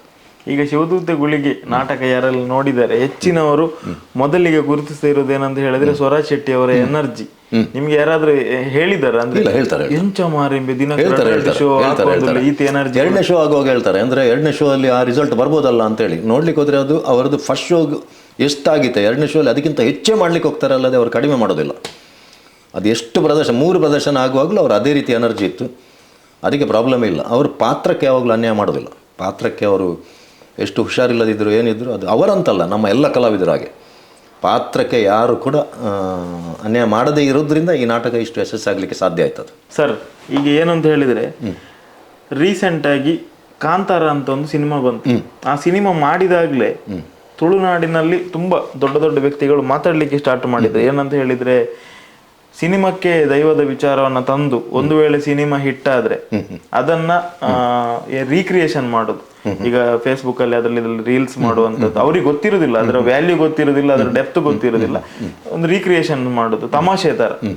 ಬಟ್ ಈಗ ನಿಮ್ಮ ನಾಟಕ ಕೂಡ ಕರ್ನಾಟಕ ಲೆವೆಲ್ ಹೋಗ್ಲಿಕ್ಕಿದೆ, ಅದು ಸಿನಿಮಾ, ಅದರದ್ದು ಎಫೆಕ್ಟ್ ಬೇರೆ ಇದೆ. ಬಟ್ ಇದು ಅದಕ್ಕಿಂತ ಜಾಸ್ತಿ ಎಫೆಕ್ಟ್ ತುಳುನಾಡಿನಲ್ಲಿ ಮಾಡಿದೆ, ಇನ್ನು ಕರ್ನಾಟಕದ ಮೂಲೆ ಮೂಲೆಗೆ ಹೋಗ್ಲಿಕ್ಕಿದೆ. ಒಬ್ಬ ರೈಟರ್ ಆಗಿ ಸರ್, ಕರ್ನಾಟಕದ ಜನತೆಗೆ ಏನು ಹೇಳ್ತೀರಿ ಈ ಒಂದು ವಿಚಾರದಲ್ಲಿ? ಅವರು ಎಷ್ಟು ಸೂಕ್ಷ್ಮವಾಗಿ ಇದನ್ನು ತಗೊಳ್ಬೇಕು ಅಂತ? ನೋಡಿ, ರಿಷಬ್ ಶೆಟ್ಟಿ ಅವರು ಒಂದು ಒಳ್ಳೆ ಕೆಲಸ ಮಾಡಿದ್ದಾರೆ. ಆದ ಕೂಡಲೇ ಅದು ರೀಲ್ಸ್ ಮಾಡಬೇಡಿ ನೀವು, ದಯವಿಟ್ಟು ಅದನ್ನು ಒಂದು ದೈವಿಕ ಭಾವನೆಯಲ್ಲೇ ನೋಡಿ ಅಲ್ಲೇ ಬಿಟ್ಟು ಬಿಡಿ, ಅದನ್ನು ಯಾರು ತಮಾಷೆಯಾಗಿ ತಗೊಳ್ಬೇಡಿ ಅಂತ ಒಳ್ಳೆ ಒಂದು ವಿಡಿಯೋ ಅವರು ಮಾಡಿದ್ರು, ಅದು ಒಳ್ಳೆ ಕೆಲಸ ಮಾಡಿದರು. ನಾನು ನನ್ನ ನಾಟಕದಲ್ಲಿ ಹೇಳೋದು ಅಷ್ಟೇ. ಈಗ ನಮ್ಮದು ನಾಟಕ ನೋಡಿ ಹೇಳ್ತಾರೆ ಮಕ್ಕಳು ಮನೇಲಿ ಆ ರೀತಿ ಮಾಡ್ತಾರೆ, ಬೊಬ್ಬೆ ಹೊಡಿತಾರೆ, ಪಲ್ಟಿ ಹೊಡಿತಾರೆ.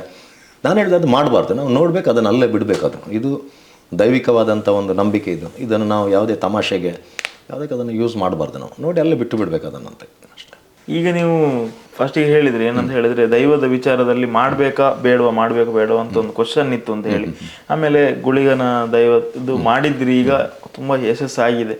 ಬೇರೆ ದೈವದ್ದು ಮಾಡುವ ಏನಾದರೂ ಆಲೋಚನೆ? ಇಲ್ಲ. ನಾನು ಯಾವಾಗಲೂ ನಂದೊಂದು ಮೇಲೆ ಕ್ಯಾಪ್ಷನ್ ಇರ್ತದೆ, ಏಕತಾನತೆಗೆ ಎಂದೂ ಶರಣಾಗೋದಿಲ್ಲ ಅಂತೇಳಿ. ಒಮ್ಮೆ ಮಾಡಿಬಿಟ್ಟದನ್ನು ನಾವು ಇನ್ನೊಮ್ಮೆ ಮಾಡಲಿಕ್ಕಿಲ್ಲ. ಎಲ್ಲರ ಒಂದು ಇದಿತ್ತು, ನಾನು ಇನ್ನೊಂದು ದೈವವನ್ನು ಇಟ್ಕೊಂಡು ನಾಟಕ ಮಾಡ್ತೇನೆ ಅಂತ, ಮಾಡೋದೇ ಇಲ್ಲ, ಖಂಡಿತವಾಗಿ ಮಾಡೋದಿಲ್ಲ ಅಂಥದ್ದೇ. ನನಗೆ ಮೊನ್ನೆ ಒಂದು ಬಂತು ಹಾಗೆ, ಒಂದು ದೈವದ ಮಾಡಿ ಅಂತೇಳಿ ಮಾಡಿದ್ರೂ ಈಗ ಮಾಡೋದಿಲ್ಲ, ಸ್ವಲ್ಪ ವರ್ಷಗಳು ಹೋದ ನಂತರ ಮಾಡ್ತೇನೆ. ಇದರ ನೆಕ್ಸ್ಟಿಗೆ ಬೇರೆ ಜಾನರ್ ಇದೆ ಮಾಡಬೇಕು ನಮಗೆ. ಹಾಗೆ ಈಗ ಕಾಂತಾರ ಸಿನಿಮಾ ಮೊನ್ನೆ ಬರುವಾಗ ಒಂದು ಮಾತು ಬಂತು, ಹೇಗಂತ ಹೇಳಿದ್ರೆ ಇದು ನಮ್ಮ ತುಳುನಾಡಿನ ಕತೆ, ಇದನ್ನು ಇಲ್ಲಿಯವರು ಕೂಡ ಯಾರಾದ್ರೂ ಮಾಡಬಹುದಿತ್ತು. ಯಾಕಂತ ಹೇಳಿದ್ರೆ ರಿಷಬ್ ಶೆಟ್ಟಿ ಅವರಿಗೆ ತುಳು ಬರ್ತಾ ಇಲ್ಲ.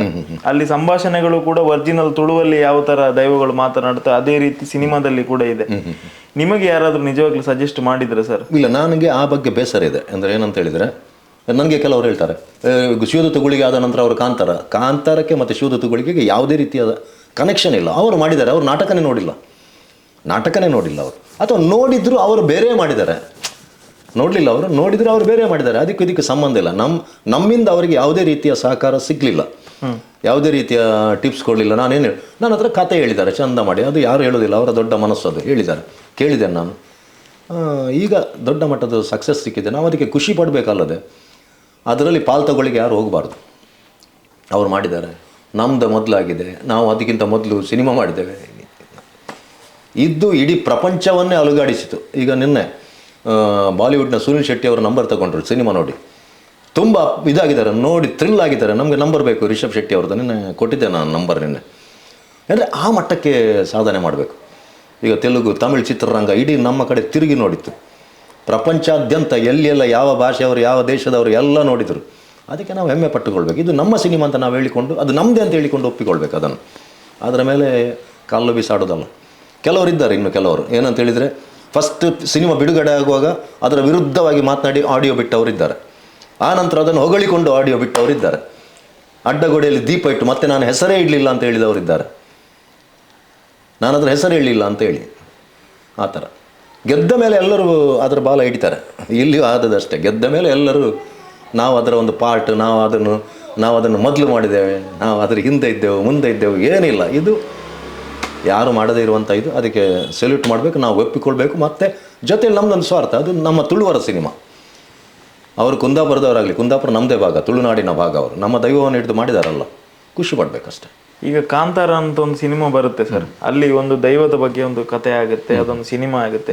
ಈಗ ನಿಮ್ಮ ಶಿವದೂತ ಗುಳಿಗೆ ನಾಟಕ ನೋಡಿದವರು ಯಾರಾದರೂ ಹೇಳಿದ್ದಾರೆ ಈ ಗುಳಿಗನ ಕಥೆಯನ್ನು ಬರ್ತದ್ದು ಇರೋ ನೆಕ್ಸ್ಟ್ ಒಂದು ಸಿನಿಮಾ ಬಂತು. ಅದು ನಾನು ಅದು ಮಾಡಲಿಕ್ಕೆ ಹೋಗೋದು ಇಲ್ಲ, ನಾನು ಮಾಡೋದೇ ಇಲ್ಲ. ಅದು ತುಂಬ ಅದಕ್ಕೆ ಬಂತು. ನಮ್ಮ ಆತ್ಮೀಯರು, ದೊಡ್ಡ ದೊಡ್ಡ ಸಿನಿಮಾ ಮಾಡಿದ ಗೆಳೆಯರು ನನಗೆ ಹೇಳಿದರು, ಇದನ್ನು ಸಿನಿಮಾ ಮಾಡೋಣ ಅಂತೇಳಿ. ನಾನು ಮಾಡೋದೇ ಇಲ್ಲ ಅದು. ಯಾಕೆ ಹೇಳಿದರೆ, ನಾನು ನಿಮಗೆ ಗೊತ್ತಿದೆ, ರಂಗಭೂಮಿಗೆ ಫಸ್ಟ್ ನಮ್ಮದು ಆದ್ಯತೆ. ಇದೇ ರೀತಿ ನಮಗೆ ದಿನಕ್ಕೆ ಏನಂತ ಹೇಳಿದರೆ 5,000 10,000 ಜನರನ್ನು ಇದು ಮಾಡೋದು, ಏನು ಸಂಪರ್ಕ ಮಾಡೋದೇ ದೊಡ್ಡ ಖುಷಿ ನಮಗೆ ಸಿನಿಮಾ ಮಾಡಿ. ನಮಗೀಗ ಶಿವದೂತ ಗುಳಿಗೆ ಹೇಳುವಂಥ ಒಂದು ನಾಟಕ ಒಂದು 30 ಕುಟುಂಬವನ್ನು ಸಾಕ್ತಾ ಇದೆ ಇವತ್ತು. ಒಂದು ಬಂಗಾರದ ಮೊಟ್ಟೆ ಕೊಡ್ತಾ ಇದೆ, ಎಲ್ಲರೂ ಒಳ್ಳೆ ಸುಖಿಯಾಗಿದ್ದಾರೆ ಎಲ್ಲ. ಸಿನಿಮಾ ಮಾಡಿದರೆ ನನ್ನ ಒಬ್ಬನ ಹೊಟ್ಟೆ ತುಂಬ್ತದೆ, 30 ಕುಟುಂಬಕ್ಕೆ ಏನು ಸಿಗೋದಿಲ್ಲ. ನನಗೆ ಏನಾದರೂ ಸಿಗುತ್ತಾ ಇದೆ. ನನಗೆ ಡೈಲಿ ಸಿಗುವ ಮೊಟ್ಟೆ ಬೇಕು. ಕೋಳಿಯನ್ನು ಕೊಯ್ದು ಕೋಳಿ ಇಲ್ಲ ಮೊಟ್ಟೆ ಇಲ್ಲ ನಾನು ಹೋಗೋದೇ ಇಲ್ಲ. ಸಿನಿಮಾ ಮಾಡಿದರೆ ಬೇರೆ ಸಬ್ಜೆಕ್ಟನ್ನು ಆಯ್ಕೆ ಮಾಡ್ತೇನೆ. ಬಟ್ ಶಿವದೂತಗಳಿಗೆ ಕೊನೆಯವರೆಗೂ ಅದು ನಾಟಕ ಆಗಿ ಇರಬೇಕಂತ ಬಯಸ್ತೇನೆ. ಮತ್ತು ಅಂಥ ಸಮಯ ಒಂದು 5 ವರ್ಷ ಹೋಗಲಿ, ನಾಟಕನೇ ಯಾರು ನೋಡೋದಿಲ್ಲ ಹೇಳುವಂಥ ಸಂದರ್ಭದಲ್ಲಿ ಅದನ್ನು ಸಿನಿಮಾ ಮಾಡ್ತೇನೆ ನಾನು ಹೇಳುವಂತ ಮತ್ತೆ ನೋಡೋಣ. ಈಗ ಮೊದಲು ಸರ್ ತುಳುವಿನಲ್ಲಿ ಯಾವುದಾದ್ರೂ ಒಂದು ನಾಟಕ ತಯಾರಾಯಿತು ಅಂತ ಹೇಳಿದ್ರೆ ಮೊದಲ ಪ್ರದರ್ಶನವನ್ನು ಟೌನಿನ ಹಾಲಿನಲ್ಲಿ ಒಂದು ಹೆಚ್ಚಿನ ಟಿಕೆಟ್ ಇಟ್ಟು ಪ್ರದರ್ಶನ ಮಾಡುವಂಥದ್ದು. ಬಹುಶಃ ನಾನು ಕೇಳಲಿಲ್ಲ ಶಿವದೂತ ಗುಳಿಗೆಗೆ ಇವರು ಟಿಕೆಟ್ ಇಟ್ಟು ಎಲ್ಲಿ ಜನ ತೋರಿಸಿದ್ದಾರೆ ಅಂತ ಹೇಳಿ. ಯಾಕೆ? ನಾನು ಪ್ರಥಮ ಪ್ರದರ್ಶನವನ್ನು ಇದನ್ನು ಮಾಡುವಾಗ ಪ್ರಥಮ ಪ್ರದರ್ಶನ ನನಗೆ ಯಾರಾದರೂ ಟಿಕೆಟಿಗೆ ಯಾರಿಗಾದರೂ ಪ್ರದರ್ಶನಕ್ಕೆ ಕೊಡ್ಬೋದಿತ್ತು. ನನಗೆ ಈ ನಾಟಕ ಎಲ್ಲರೂ ಫಸ್ಟ್ ನೋಡಬೇಕಂತ ಇತ್ತು. ರಂಗಭೂಮಿಯ ಎಲ್ಲ ತಂಡದ ಎಲ್ಲ ಗೆಳೆಯರು, ಪತ್ರಕರ್ತರು, ರಂಗಾಸಕ್ತರು ಎಲ್ಲರೂ ನೋಡಬೇಕಂತೇಳಿ ಅಷ್ಟು ಖರ್ಚು ಮಾಡಿ ಮಾಡಿದ ನಾಟಕವನ್ನು ಪ್ರಥಮ ಪ್ರದರ್ಶನ ನಾವು ಓಪನ್ ಶೋ ಮಾಡಿದೆವು. ಅದೇ ನಮಗೆ ಸಕ್ಸಸ್ ಸಿಕ್ಕಿದ್ದು. ಅದು ಅಲ್ಲಿಂದ ಪಬ್ಲಿಸಿಟಿ ಸ್ಟಾರ್ಟ್ ಆಯಿತು. ಮತ್ತೆ ಟಿಕೆಟ್ ಇದು ಮಾಡಿರ್ಬೋದು, ಅದು ಬೇರೆ ವಿಷಯ.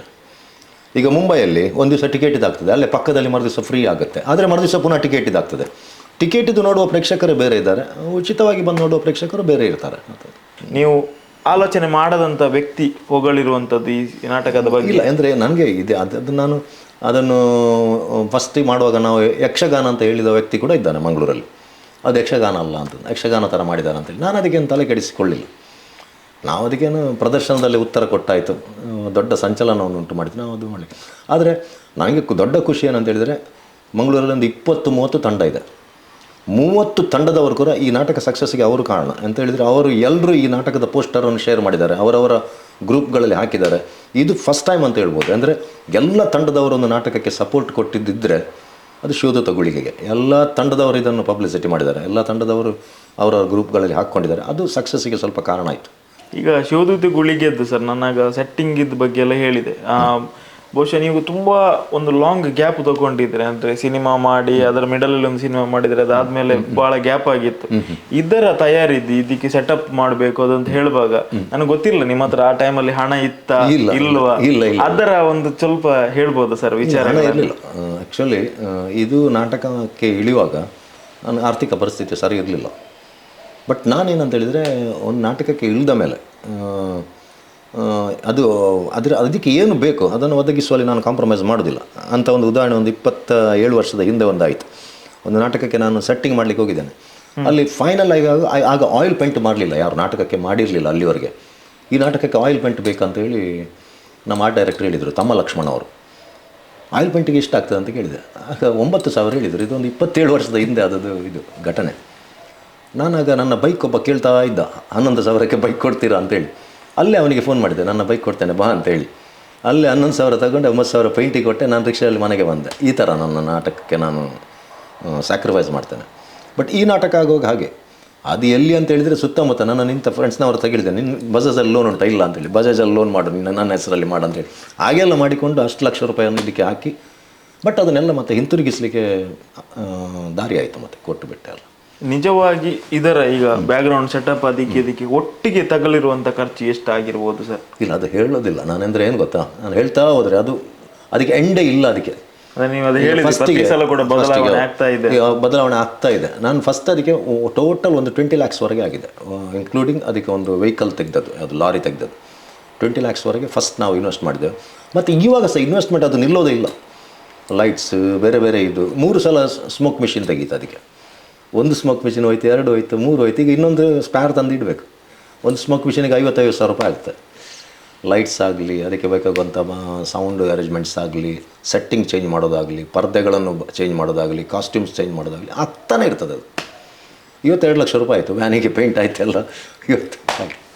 ಇನ್ವೆಸ್ಟ್ಮೆಂಟ್ ನಿರಂತರ, ಅದು ನಿಲ್ಲೋದಂತ ಇಲ್ಲ. ಅದು ನಿಲ್ಲಿಸಿದರೆ ಡ್ರಾಮದ ಗುಣಮಟ್ಟ ಕಡಿಮೆ ಆಗ್ತದೆ. ಸರ್ ಒಂದು ಮಾತು ಬಂದಿತ್ತು ಸರ್, ಅಂದ್ರೆ ಇದು ನನ್ನ ಎದುರಲ್ಲೇ ಆಗಿರುವಂಥದ್ದು.